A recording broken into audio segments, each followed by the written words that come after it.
Sejam muito bem-vindos a mais um episódio do quadro Hashtag Pergunte ao Maestro. Se você é novo aqui, já se inscreva em nosso canal, já dê o seu joinha, pois ele nos ajuda a ter relevância no YouTube. E se você ainda não conhece a nossa playlist, corre lá, pois o Maestro já respondeu inúmeras dúvidas e eu tenho certeza que vai te ajudar muito nos seus estudos de canto. Então vamos para as nossas perguntas do episódio? Vem comigo, Hashtag Pergunte ao Maestro. Olá, maestro, estou amando o quadro. A minha dúvida é, em relação ao falsete, é possível não ter falsete?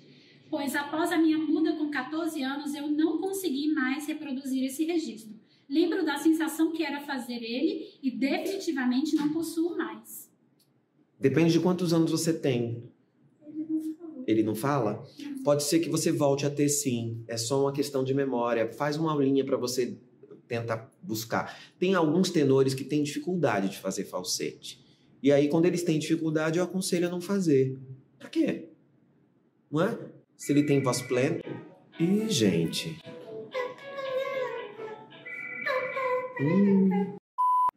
Eu acho que é legal você fazer uma aula para ver se você consegue reacessar. Mas se você for muito novinho ainda, espera mais um pouquinho. Pode ser que volte. Que você volte a ter o acesso a ele. Tá bom? Olá, saudade de reinar aqui.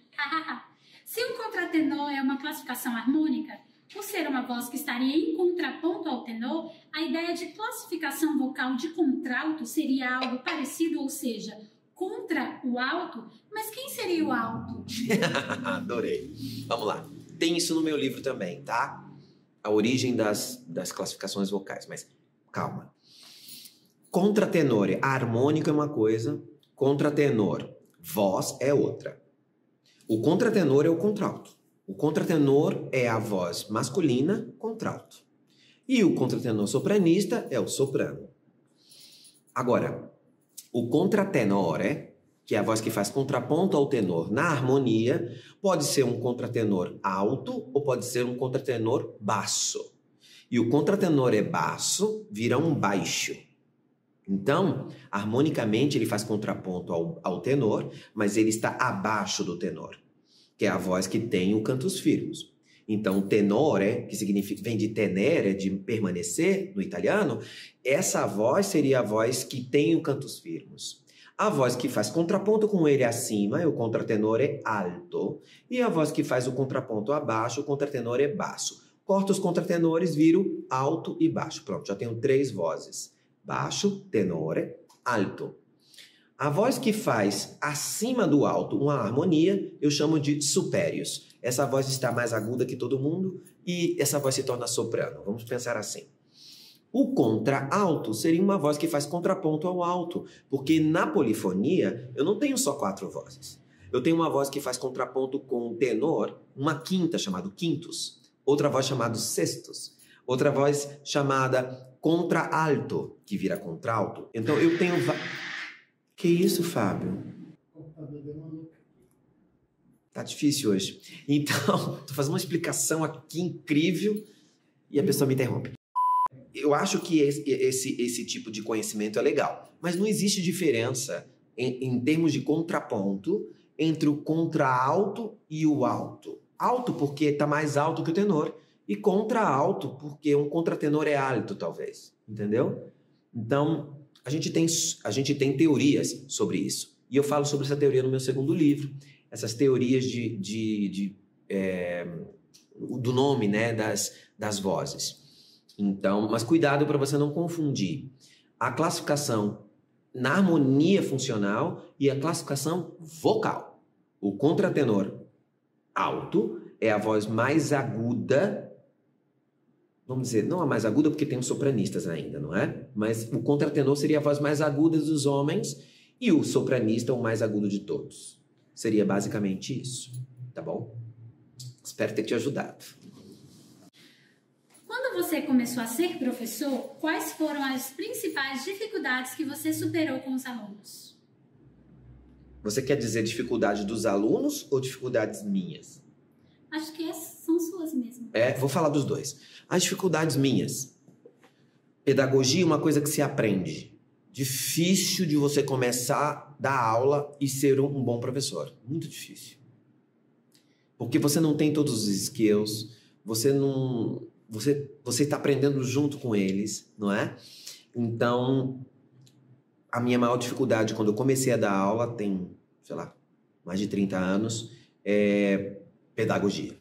Hoje, eu escuto uma voz e a minha pedagogia, que eu já tenho intrínseca em mim, me diz, ele tensiona isso, ele faz aquilo, já sei o que é isso, já vi isso, já tratei alunos assim, já, sabe? Vai fazer um exame, você tem sulco na prega vocal, você tem isso, você tem pop. A minha pedagogia vocal já está muito arraigada em mim, coisa que quando eu comecei não tinha, eu tive que aprender. Quais são as maiores dificuldades dos alunos? Posso citar algumas. A grande maioria das meninas reclama de duas vozes. Eu tenho uma voz no grave, eu tenho uma voz no agudo. Eu tenho graves e tenho agudos, mas no meio do caminho eu tenho um buraquinho. Esse é o principal reclamação das meninas. E dos meninos eu tenho uma voz que tem uma tessitura legal, aí chega numa hora que a minha voz fica fraca e eu não consigo ter potência nos agudos. Essa é a reclamação dos meninos.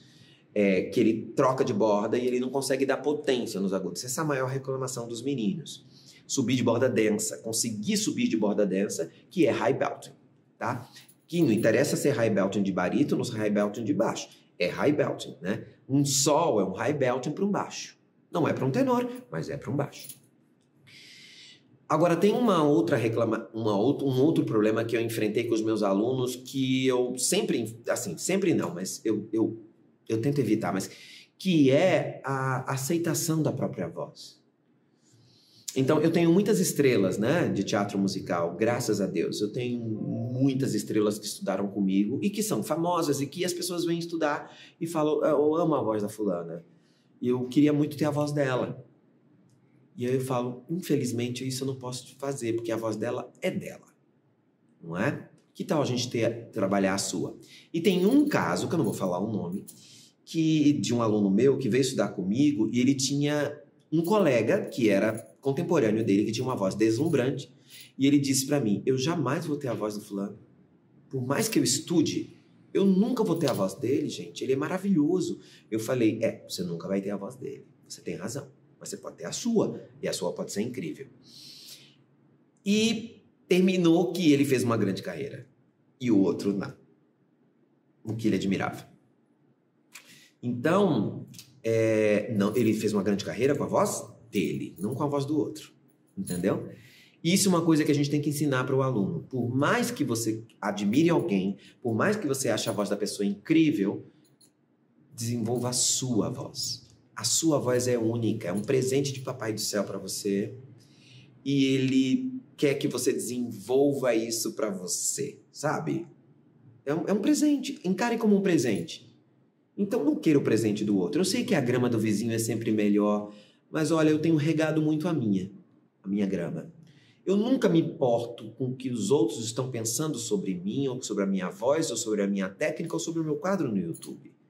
Porque vocês têm ideia de quanto... eu sei que eu tenho muito carinho das pessoas que assistem um quadro, eu recebo muito carinho. Mas vocês têm ideia de que eu recebo muita coisa esquisita de professores de canto. Eu recebo mensagens esquisitíssimas de professores de canto, ou criticando, ou falando besteira, umas coisas esquisitíssimas. Você acha que eu vou dar atenção para isso? Tem uma frase que eu uso muito que é get a life, sabe? Você vai ficar na internet discutindo técnica? Eu? No Instagram discutindo técnica? Eu não. Então, eu não tenho tempo para isso, gente. Eu quero muito mais estar na minha casa, cozinhar, fazer um fricassê de frango, tomar com vinho verde. Para mim é muito melhor do que ficar na internet discutindo técnica com um professor de canto que está recalcado, que tem um Instagram minúsculo e tem 5 alunos e está discutindo comigo. Não, né? Então, talvez essa minha postura tão segura de que eu estou fazendo um trabalho certo, porque eu estudei para isso, não peguei isso assim do nada, inventei, como as pessoas dizem. Marconi inventou esse negócio de belto contemporâneo. Eu não inventei, eu decupei uma coisa que é feita no mundo inteiro e que eu tenho uma maneira de pensar, como tinham outros tratadistas. Por que não? Claro que eu posso fazer isso. Então, eu acho que talvez isso tenha feito com que eu não ficasse... pensando sobre essas dificuldades. Porque no início isso me magoou um pouco. Quando eu era moleque, que eu tinha 21 anos, e que os professores mais velhos diziam: esse menino não sabe o que está falando, esse menino nunca estudou, esse menino é uma criança, ele não pode dar aula, não sei o quê. Sem nem conhecer o meu trabalho, sem nem conhecer o que eu estudava, isso me magoava muito. Hoje, faz a mínima falta, não leva em consideração nada. E, pelo contrário, sabe por quê? Porque já tive professores desses que falavam mal de mim, que diziam... e que vêm fazer aula comigo. E eu finjo que não sabia que eles falavam mal de mim. Porque quando a voz fica ruim, ele procura a mim. Mesmo não falando mal da técnica, falando mal de tudo, porque ele não consegue resolver a voz dele, ele me procura. E tá tudo certo. E eu atendo. Não tem problema. Eu acho que você tem que buscar para perto de você energias boas. Então, quando alguém fala muito mal, preste atenção nisso. Quando alguém fala muito mal, não só do seu professor, ou de uma voz, ou de um cantor, pense sempre assim. Você dá de presente sempre aquilo que você pensa, aquilo que você gosta. Então, se você dá cocô para as outras pessoas, não é? Você está sempre jogando isso, é que ele está na sua vida, viu? Isso está na sua vida, na sua alma. Agora, se você dá flores para as outras pessoas, sua alma é rica em flores. Pense assim, isso sempre vai ser muito bom. E aí, você vai enfrentar melhor os seus problemas. Talvez, por causa disso, os meus alunos enfrentem menos problemas, porque eu faço eles se aterem à voz deles, esquecerem dos outros, esquecerem e darem flores para si mesmo. Sabe? Esquecerem do resto. Pegue uma pessoa que você confie e se entregue a essa pessoa que você confie para você estudar. Não uma só, tá? Eu já falei aqui 3, né? Um bom médico, um bom fono, um bom professor de canto. E aí você não está à mercê de uma pessoa que é dona da verdade. Você tem várias pessoas que estão te ajudando. Tá? Espero ter te ajudado. Olá, maestro. Estava à espera que voltasse o quadro Pergunte ao Maestro. Onde você estava, homem? KKK. Bom, minha voz é bem estridente. Às vezes penso que a minha laringe sobe, mas às vezes acho que é o timbre mesmo, já que a minha voz não fica cansada. Essa timbragem estridente se torna muito evidente a partir do Lá 4. Eu consigo bater um Fá 5 sem falsete, porém meu repertório de agudo chega até um Si 4 no sertanejo, que é bem agudo. Como trabalhar essa estridência? É menino ou menina? Menino. Menino? Eu tô tentando entender aqui o que você quer dizer. Aliás, eu não consigo entender. Não sei se é menino ou menina, não. Mas tá bom, não dá pra saber assim. Quando vocês fizerem esse tipo de pergunta, escrevam aí. Sou menina, sou um menino, tenho tantos anos. Sabe? Ajuda. Mas com relação à estridência, uma das coisas mais legais para a estridência é realmente a amplitude faríngea. Então, abaixamento da laringe para amplitude do tubo laringofaríngeo, abertura dos pilares para amplitude orofaríngea e elevação velar invadindo o espaço da rinofaringe. Isso faz com que você escureça um pouco esse timbre sem perder o brilho, tá? A gente não quer perder nada. Não é que vai tirar. Não, vai somente amalgamar isso com um pouco de oscuro para que fique um pouco doce quando você queira. E na hora que você queira só agressividade e ponta, tudo bem. Se você não sente fadiga e sua laringe não está tão alta, não temos problema. Se não há aperto da faringe para conseguir esse brilho, também não temos problema. Agora, isso a gente tem que ter um professor para ouvir. Porque você pode não sentir, mas pode acontecer. Você pode ser jovem e você não sente isso agora, mas mais velho você vai sentir. Então, uma aulinha para ver se esse brilho tá bom, se eu chamo de brilho do bem, ou se esse brilho, o brilho do mal. Descobriu isso? Siga. Uma aulinha, o professor vai te ajudar a amplificar esse som mais no escuro e o equilíbrio vai acontecer. Você tem uma tessitura ótima. Se você é menino, tá num Si, tá ótimo. Entendeu? Mesmo menina, tá ótimo. Então, uma aulinha para você trabalhar isso. Vá direto, diga isso pro seu professor. Comece a aula falando isso, porque sempre eu pergunto isso na primeira aula. O que você quer de mim? Quais são os seus problemas? Aí você na primeira aula diz: minha voz é muito ardida, muito estridente. Eu consigo subir até o Si, mas eu queria que ela tivesse um pouquinho mais de corpo, sei lá, que eu tivesse domínio sobre o timbre, que eu pudesse brincar com a pintura do meu timbre, e eu queria que você me ajudasse nisso. E eu queria saber se o meu brilho, esse brilho que eu tô fazendo, é um brilho do bem. Aí você canta pro professor e ele vai dizer se a laringe tá alta, se a faringe tá fechada, se tem alguma tensão. Tá bom? Olá, maestro! Obrigada pela generosidade de compartilhar tanto conhecimento e experiência com a gente. Queria lhe perguntar o seguinte. Percebi em meus estudos de canto que a posição da cabeça na vertical influencia na capacidade de cantar as notas mais graves. Por exemplo, se eu abaixo um pouco a minha cabeça, consigo emitir a nota Mi1 afinada e com conforto. Mas se canto com o rosto um pouco mais elevado, já fica bem mais difícil. Minha pergunta é, cantar notas mais graves abaixando um pouco a cabeça é uma manobra válida ou isso pode ter alguma consequência negativa para a voz? Ah, e aproveito para perguntar quais músculos usados no canto são influenciados pelos movimentos da cabeça. Muitíssimo obrigada e um abraço. Olha, é uma pergunta muito complexa, tá? Como é que eu vou explicar isso de uma maneira mais simples? A nossa cabeça, ela está em pêndulo, ela não está encaixada na gente. Normalmente ela está assim. Na verdade, cabeça alta, cabeça média ou cabeça baixa não interfere muito se você está encaixado. Então, isso é estar encaixado. Ela fica molinha e eu consigo cantar mais grave aqui, mais agudo sem problema. Agora, quando a cabeça está desencaixada e eu quebro um pouco esse tubo que está aqui atrás, aí, na verdade, ela mais alta vai me facilitar fazer os graves, porque a laringe sobe, vai subir no grave e eu vou atingir mais grave. Ah, nessa posição. Ah, aqui ela diminui. Então, não tem uma regra. Tudo depende do encaixe da cabeça. Cabeça alta para frente é péssimo, mas cabeça alta encaixada não é. Então, você precisa... Não criem statements, tá, pessoas? Não criem statements. Cabeça tem que ser assim, cabeça tem que ser assado. Um dia eu fui numa palestra de uma fonoaudióloga e aí eu cheguei um pouquinho atrasado que eu estava dando uma palestra, foi um seminário. E ela disse, se um cantor canta com a cabeça para cima, não pode ser um bom cantor. Eu entrei pela porta e saí pela outra. Eu falei, não vou ficar aqui. O que ela está falando não tem sentido algum. Porque se eu não posso cantar com a cabeça para frente, se eu sou um ator de teatro musical e eu digo, olha para lá, como é que eu faço isso? Olha para lá. É assim? Tem cantores líricos que falam o céu e a terra.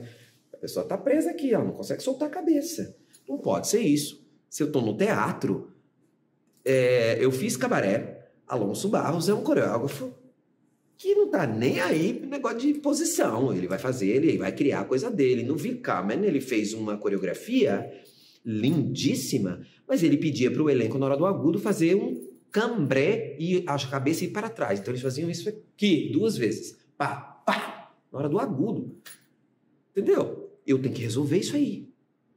Tudo bem, eu pedi para ele para trocar na nota, deixar o agudo para um pouquinho antes e logo depois do agudo deixar a cabeça toda para trás, porque nessa posição para trás é muito ruim fazer um agudo.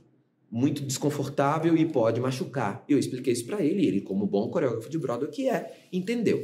Mas o coreógrafo pode te pedir para você fazer uma coisa assim, enquanto canta. Se for uma nota grave, por exemplo, eu fiz isso em Mein Herr, Tânia Nardini, outra grande coreógrafa. Quando eu fiz o Raia 30, o Mein Herr é uma música muito grave, mas a Cláudia contralto. Tudo bem? Mas as meninas não. Então, para as meninas cantarem o Mein Herr, tinha um elenco de sopranos. Tinha uma mezzo. Então, para elas cantarem o Mein Herr, eu tinha que levantar a laringe delas, porque senão elas não conseguem atingir o grave. Então, eu ensaiei com elas todas numa posição encaixada, com a cabeça para trás, para elas poderem atingir. Auf Wiedersehen, mein Herr, tarirari, mein Herr, tarirari. Esse grave não sai numa posição assim. A Tânia assistiu o meu ensaio musical, e aí eu fui assistir a coreografia, ela pôs as meninas na cadeira, assim. Exatamente na posição que eu tinha feito. Eu falei, nossa, você... Ela falou, assisti seu ensaio, maestro, e elas vão cantar melhor nessa posição, e eu vou deixá-las aí. E elas começam a coreografia aí, onde a parte é mais grave. Isso é um coreógrafo consciente que está ajudando o cantor. Então, a posição da cabeça depende. Eu vou falar mais uma vez sobre a posição da cabeça, que é assim, o meu statement, talvez. Eu não tenho statements, mas esse talvez seja uma coisa que eu mais pregue com os meus alunos. Evite cabeça para fora. Então, vamos concentrar em cabeça para fora e cabeça para dentro. Se a cabeça estiver para dentro, ela tá molinha. Então, aqui, ó. Ai, que delícia. Chego em casa, sento no sofá e faço... Pronto. Postura do apoio, tô nessa posição. Cabeça fica molinha. Se ela tá molinha, posso me movimentar como ator e como bailarino. Se a cabeça tá para fora, tipo tartaruga, temos um problema. Porque eu vou alongar o TA com o queixo, você vai ver que essa pessoa vai fazer assim, ela vai fazer força. Então, essa cabeça para fora que é o problema. Agora, você tem que ajustar o aluno um por um do jeito dele, porque tem gente que não consegue ajustar a cabeça tão bem quanto eu ajustei, porque é pescoçudo, o pescoço é muito comprido. Ela não consegue fazer isso com facilidade, então eu tenho que ajustar de outra forma. Cada corpo é de um jeito. Então, não posso te dizer que a cabeça assim ajuda, que a cabeça assado ajuda. Eu tenho alguns statements que eu posso dizer que a cabeça para dentro me ajuda anyway para graves, médios e agudos.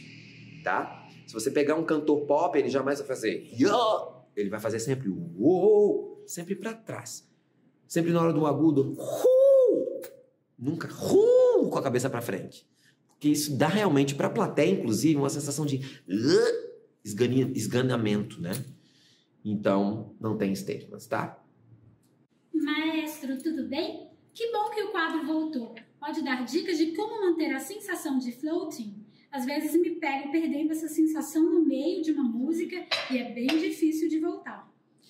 Eu já falei sobre isso nesse episódio, mas vou falar de novo. Qual é a maneira de eu manter a sensação de floating? Economia. Pense em economia. O americano chama de save. Save your voice. O Martin, que foi meu coach, Martin Katz, ele falava isso o tempo inteiro. Quando eu tinha uma frase muito longa, ele falava no meio da frase, save it! Save it! Ele gritava isso no meio da minha frase.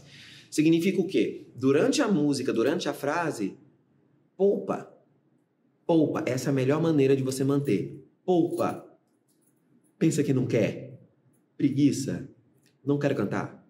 Não quero cantar. Aí você fala, não, mas a minha voz vai ficar pequena. Deixa ela pequena por enquanto, até você decorar a sensação, depois você projeta na sua voz. Você projeta com seus ressonadores. Esse é o grande segredo. É a maneira mais simples de eu te dizer como segurar um float. Poupa. Tá bom? Prof. lindo, você também perde a noção do tempo quando está estudando? Hoje eu fiquei trabalhando o maledeto do vibrato, prestando atenção à posição das notas no corpo e tentando fazer legato e fiquei mais de 1 hora estudando só isso. Depois fiquei outro tempão de tempo tentando cantar a música que você me pediu para estudar. Tive que diminuir o andamento para colocar o tal do vibrato. Te amo, beijos.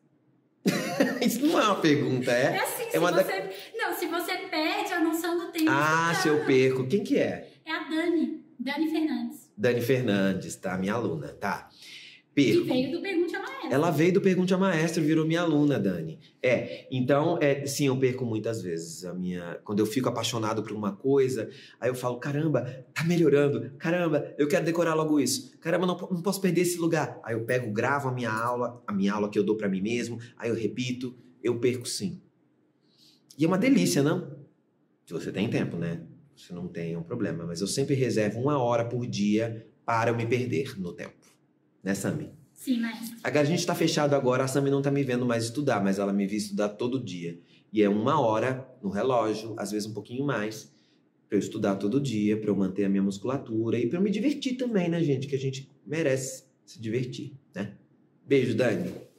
Olá, maestro. Tenho 2 perguntas. Primeiro, trabalho como professor de violão dando aulas em domicílio. Tenho aulas das 14 às 21 horas e no final sinto mais fadiga. Preciso fazer um aquecimento antes ou entre as aulas? Segunda, consigo alcançar notas como um Fá e um Sol 3, mas a laringe aperta e causa um desconforto. O que eu posso fazer para corrigir? Uma pergunta leva a outra. Se você dá aula e você tem fadiga, faz sentido que o seu Fá e o seu Sol apertem.